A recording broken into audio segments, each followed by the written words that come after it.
હું જ્યારે નાનો હતો, ટીનેજના આસપાસના સમયમાં ગુજરાતી ફિલ્મના કંઈક એવા દિવસો હતા કે ત્યારે ગુજરાતી ફિલ્મ ટાઈમપાસ માટે દેખાતી હતી. ટીનેજથી હમણાં સુધી એક એટલો મોટો બદલાવ આવ્યો કે આજે ગુજરાતી ફિલ્મ અગર ના જોઈ હોય તો એને ટાઈમ વેસ્ટ કહેવાય છે.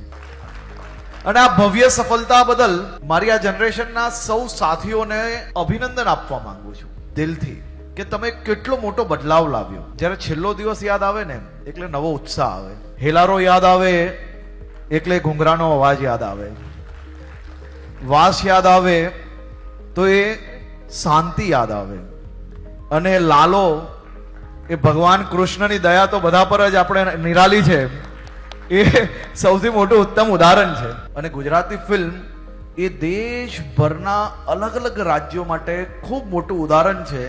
આપણે કરકસરના બજેટ જોડે ફિલ્મની શરૂઆત કરીએ છીએ અને એટલી મોટી સ્ટોરી આપી લઈએ છીએ કે ગુજરાતના ગામે ગામની અંદર એક મોટો બદલાવ સામાજિક રીતે લાવવામાં આપણી આ ગુજરાતી ફિલ્મની એક વિશેષ સફળતા આપણે સૌ લોકોએ સાથે મળીને પ્રાપ્ત કરી છે.